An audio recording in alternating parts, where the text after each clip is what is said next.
아담도 어긴 것이고, 그 다음에 또 많은 이스라엘 선민이 어겼죠.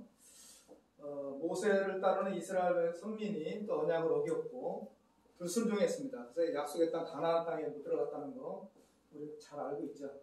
그리고 솔로몬도 열왕기상 왕상 11장에 보면은 하나님을 떠나서 다른 신을 섬기죠. 신당을 많이죠. 처음에는 하나님께 지혜를 가지고 재판도 하고 성전도 짓고 처음 시작은 좋았어요. 그래서 나중에 이제 또 변질돼가지고 다른 신을 섬기고 이것이 바로 배도입니다. 배도. 언약을 어기고 배도하고 영원한 생명에서 떠난 거죠. 그러니 이제 이 이스라엘 역사가 이 남유다는 바벨론의 포로가 되었고요. 북이스라엘은 아수르의 포로가 되죠. 이 역사적인 비극이죠. 남북으로 갈라졌죠. 그래서 멸망의 기간이 이제 남유다 멸망 기간이 한 70년으로 성경 기록되어 있거든요. 그래서 이런 내용들이 마태 24장의 주 재림 때 징조까지 이어져 옵니다. 그 재림의 징조에 관해서 마태 24장에 마태라고 하는 제자 통해서 예언하시기를 거룩한 곳에 멸망에 가증한 존재가 쓴다는 거죠. 세상 끝의 징조. 그런데 15절에 보면은 멸망에 가증한 존재가 쓰는데 다니엘서를 읽는 자는 깨닫는다. 다니엘 9장 2절에 보면 예루살렘의 항무함이 70년 만에 마치게끔 되어 있거든요. 그래서 이 예루살렘 선민이 배도하고 멸망받는 기간이 70년이었다는 거예요. 그래서 70년 이후 멸망의 기간, 환란의 기간을 감해준다는 겁니다. 감해주는 이유는 육체가 살아있을 때 구원받게 하기 위해서 감해준다는 거예요. 70년에서 얼마로 감해줬는가? 사복음서나 서신서 아무리 읽어봐도 이 기간은 안 나옵니다. 어디에 나오느냐? 유일하게 요한계시록에 나와요. 요한계시록 13장에 가서 같은 내용입니다.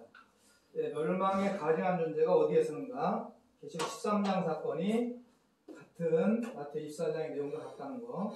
13장 1절로 7절까지 보면은 13장 6절에 그 장소가 정확하게 기록되어 있습니다. 장막꽃 하늘. 그 장막은 길을 예비하는 처음 장막이다. 그래서 7별, 7금초 때 장막이 되는데 여기에 바다에서 올라오는 짐승이 등장하죠. 머리가 7이고 뿔이 10인데요. 이들은 용은 사단인데 권세와 능력과 보좌를 받아가지고 멸망시키는데요. 이 장막의 성도들과 싸워서 이기고 42달 동안 짓밟는다는 거예요. 42달, 70년에서 42달로 감해주니까 육체로 구원받게 하기 위해서 이런 역사가 마지막 때 이루어진다는 겁니다. 그러면 계시록 13장 이 사건은 그 하늘장막의 성도들이 짐승과 우상과 그 이름에서 666 이 표를 이마오른손을 받게 됩니다.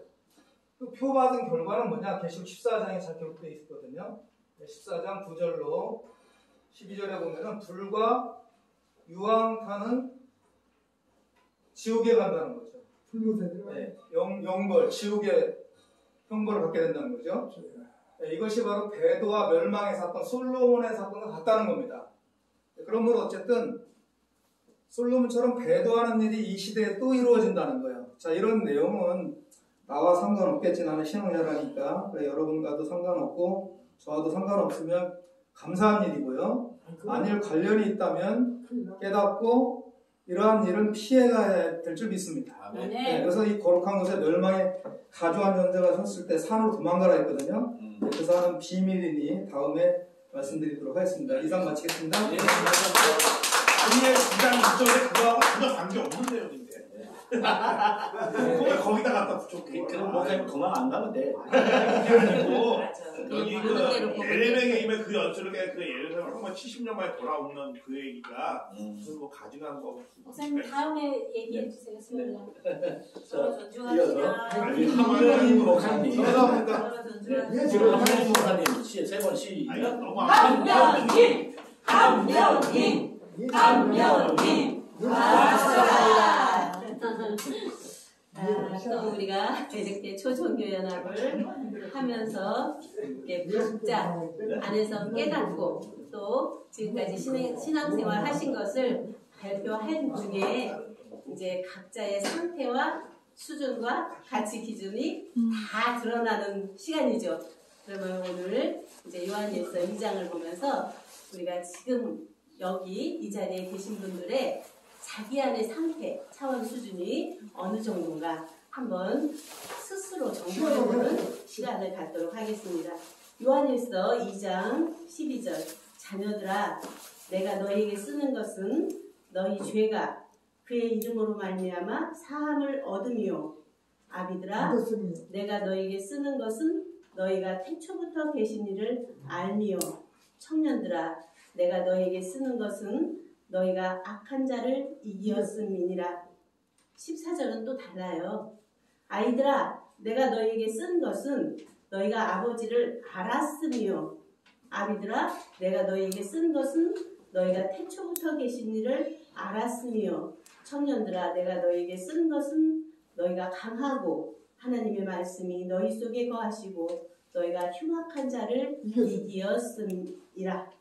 앞에는 이기는 중이고 뒤에는 이기었음이랍니다. 그러면 여러분은 지금 이기고 있는 자입니까? 아니면 이긴 자입니까? 이긴 자이지. 이제 그런 자에서 우리가 우리 육체로 어린아이였다가 이제 청년으로 이제 부모로 그러면서 이제 노년으로 말년으로 이르러 가는데 우리들의 정신도 자라야 되는데 몸은 아무리 컸어도 유아적인 정신으로 사는 사람도 있어요.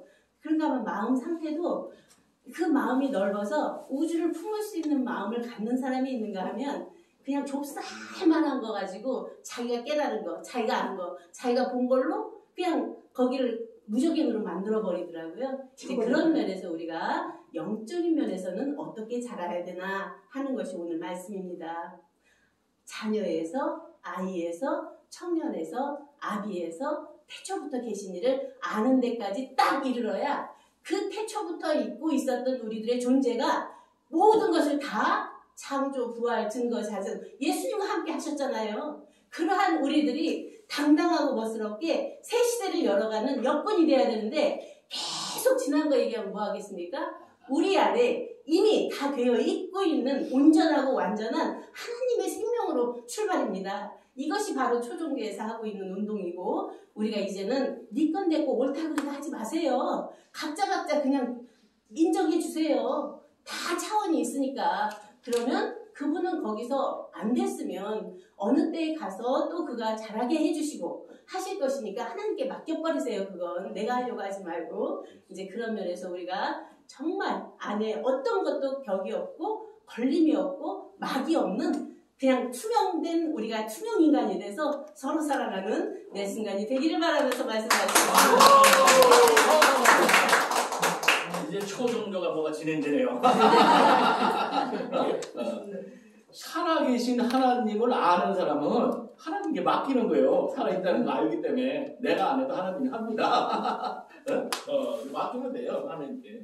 자, 우리 다음은 HWK 이용매 우리 위원님께서 하겠습니다. 자, 이용매 세 번 시작. 이용매 사랑합니다. 감사합니다. 저는 초종교 연합회를 너무 사랑합니다. 네, 정말 서로 존중이 이곳에서 이루어졌으면 좋겠고요. 사실 자신이 부정을 받으면은요 상대를 인정을 안 해주려고 합니다. 그래서 이곳에서 누군가를 부정한다기보다도 내가 전하고 싶은 걸 자연스럽게 전하면 사람들이 또 귀를 물길 좀 있습니다. 네, 정말 여기 있는 분들은 모두 다 지혜로우셔서 저도 좀 지혜로운 사람이 되어서 제가 전하고자 하는 걸 전하는 시간 갖도록 해보겠습니다. 네, 오늘은 함께 나누고자 하는 것이 어떤 부분이었냐면 하나님에 대한 믿음. 네, 우리 하나님을 믿는 모든 사람들은 나는 하나님을 믿는다. 그리고 나의 믿음을 하나님께서 다 인정해 주실 거라고 믿고 신앙을 할 줄 믿습니다. 그렇다면 과연 하나님께서 인정해 주시는 믿음은 어떤 믿음일까? 우리 각자 하나님이 믿고 있는 모든 사람을 하나님께서는 너희들이 다 믿음 좋다고 믿어주실까? 성경을 통해서 함께 서로 나눠보는 시간을 가졌으면 좋겠습니다. 믿음하면 생각나는 게 아브라함이죠.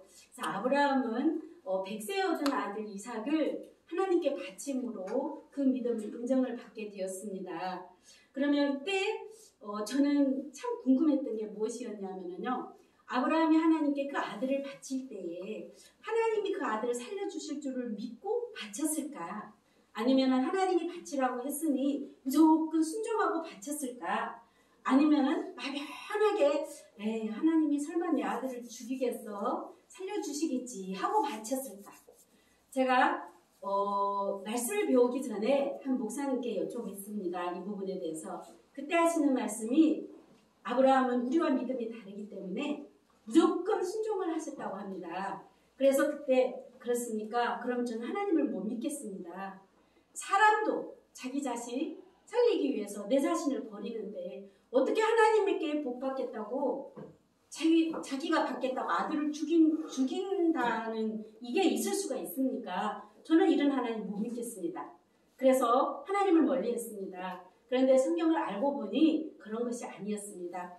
창세기 12장에 가보면 아브라함이 선택을 받고 15장에서 약속을 하시고 그리고 17장에도 가보면 18장에서 하나님이 이삭을 주실 것을 이제 약속을 하시는 장면이 있고 21장에서 이삭이 태어납니다. 이 이삭이 태어날 때 하나님께서 하시는 말씀이 이 이삭이야말로 내 씨다 이렇게 말씀을 해주시고 또한 아브라함하고 약속하신 것이 너희 후손이 하늘의 별보다 많게 이루겠다는 약속을 해주셨거든요. 그렇다면 아브라함 입장에서는 내 후손이 하늘의 별보다 많을 것이라는 약속을 받았고 이삭이야말로 내 씨라 했으니 이 이삭을 통해서 하늘의 별보다 많은 자녀가 있을 것을 하나님께 약속을 받았기 때문에 하나님이 그 21장에서 이삭을 주고 22장에서 바치라고 그러거든요. 그럴 때 이제 확신이 가죠. 하나님이 만약에 얘를 죽이면 하나님은 거짓말 하신 분밖에 안 됩니다. 이삭을 통해서 분명히 수많은 자녀를 주겠다고 했는데 바치라? 그러면 바쳐도 하나님이 죽인다 해도 다시 살리실 거다. 이 아이를 통해서 수많은 자녀가 나와야 하기 때문에 그래서 당당하게 바칠 수 있었습니다. 이것을 통해서 우리가 알 수 있는 것은 아브라함은 하나님께서 그에게 주신 약속이 무엇인지 첫째 정확히 알았고 또한 그 약속을 알아도 내가 하나님을 못 믿으면 하나님 이 약속 안 지켜주면 어떡하지? 이래버리면 못 바칩니다. 근데 100% 또한 믿었습니다. 하나님은 반드시 약속을 지켜줄 자라고 주실 분이라고 그래서 당당하게 그 아들을 바칠 수 있었고 또한 그것으로 인하여 믿음의 조상이라는 그 은혜를 받으셨는데 그 부분이 제가 얘기하는 것이 아니라 히브리서 11장 17절로 19절에 가보면 이런 말씀이 있습니다. 아브라함은 시험을 받을 때에 믿음으로 이삭을 드렸으니 저는 믿음으로 이삭을 받아들였는데 어떤 믿음이었냐? 저는 약속을 받은 자라. 어떤 약속을 받았냐? 저에게 이미 말씀하시기를 내 자손이라 칭하는 자는 이삭으로 말미암음이라 하셨으니 이게 창세기 21장 12절의 말씀을 인용해서 하신 말씀이었습니다. 그렇다면 이 구절을 통해서 우리가 알다시피 아브라함은 확실히 하나님께서 그에게 주신 이 이삭을 통해서 하늘의 별보다 많은 후손을 주실 거라는 그 약속을 정확하게 알았고 또한 확실하게 믿었기 때문에 당당하게 그 이삭을 바치라고 할 때 바칠 수 있는 믿음이 있었습니다. 그렇다면 하나님은 약속을 아브라함에게만 주신 것이 아니라 택한 모든 백성에게 약속을 주십니다. 오늘날 우리에게 주신 것은 예수님의 피로 약속하신 새 언약 마태복음부터 계시록까지입니다. 여기에서도 정확하게 보면 마태복음에 많은 예언들이 있지만 이 예언들이 요한계시록에 다 집합되어 있습니다. 예를 들어 방금 말씀하셨던 멸망에 가증한 것이 거룩한 곳에 선 것을 보거든 산으로 도망가라 할 때 그 거룩한 곳이 계시록 13장에 가보니 장막으로 나왔고 그 장막에 멸망에 가증한 것이 올라가는 것이 그게 기록되어 있으며 또한 그곳에서 그것을 봤을 때 산으로 도망하라는 산이 계시록 14장에 가보면 나옵니다. 그리고 마태복음 13장에 가보면 에레미야를 통해서 씨 뿌릴 것을 예언하시고 2000년 전 예수님을 통해서 씨를 뿌린 다음 씨 뿌리는 목적은 추수입니다. 그래서 세상 끝에 추수할 것을 약속을 하시고 계시록 14장에 가보니 추수의 사건이 기록되어 있고 또한 추수하여 거두는 것은 열매이니 처음 익은 열매가 계시록 14장에 또 나와 있습니다. 그리고 마태복음 22장에도 25장에도 혼인잔치에 대해서 나오는데 그 혼인잔치의 신랑이 어린 양 예수님 하나님의 아들입니다. 계시록 19장에 가보니 어린 양의 혼인잔치가 나옵니다. 그리고 고린도전서 15장에 가보면 부활에 대해서 죽은 자의 부활과 살아있는 자의 이 부활이 어떻게 이루어지는지에 대해서 설명이 되어 있는데 계시록 20장에 가보니 또한 천재 부활에 대해서 기록되어 있습니다. 이 요한계시록은 신약의 많은 예언들이 종합되어 있는 곳이고 그것이 예언이고 약속이라면 이 약속은 때가 되면 반드시 이루어진다면 이루어질 때 어떻게 이루어지는지 그 약속을 어떻게 이루는지 정확하게 알 때 나에게 아브라함과 같은 확실한 믿음이 있고 또한 하나님께서 그 확실한 믿음 있는 자에게 예비해 놓으신 복을 주실 줄 믿습니다. 이 자리에 있는 모든 여러분들과 저와 함께 정말 성경에 약속해 놓은 말씀이 무엇을 약속해놨는지 함께 알아서 함께 복받는 저와 여러분이 되었으면 좋겠습니다. 감사합니다. 아유, 감사합니다. 자, 마무리 이종택 목사님께서 해주시면 마무리. 네, 마무리 이제 시간이 됐으니까 마지막으로 해주시면서 마무리 해주세요. 네, 이종택 선생님 시작. 이종택, 이종택, 이종택. 아싸. 윤 목사님이 아마 식당 예약 때문에 네. 급하신 모양이에요. 아, 예. 45분. 한분들 말씀이 우리가 처음에 시작할 때보다는 많이 성숙했다 이렇게 느껴지고요. 모든 면에서는 한 분 한 분들이 다 개성이 있는 것이죠. 또 개성이 있는 것처럼 또 이렇게 인식하고 인지하고 깨닫는 것 자체도 한 구절을 가지고 그 내면을 들어가게 되면은 엄청 오묘한 저희가 하나님의 길이니까 사람의 마음은 사람만 알고 하나님의 영은 하나님으로 안다고 그랬으니까 우리가 하나님을 안다고 하는 게 보통 자기 나름대로 아는 것이고 보여준 것만 아는 것이 아니겠어요. 그런 면에서 좀 더 우리가 이제 한 6개월 지났으니까 모든 내용 자체도 본인 자신이 많이 다듬어서 이야기를 하시겠지만 짤막하게 5분을 하더라도 전체가 요약된 것을 표현을 하고 그러고서 다른 분들이 하는 것은 가능하면 이렇게 수용을 하고 다 수용을 하고 그리고 이제 자기가 이렇게 좀 의문이 나는 것은 질문도 할 수가 있겠죠. 또 그러면서 식사하면서 좀 더 성숙한 대화가 되기를 바랍니다. 감사합니다.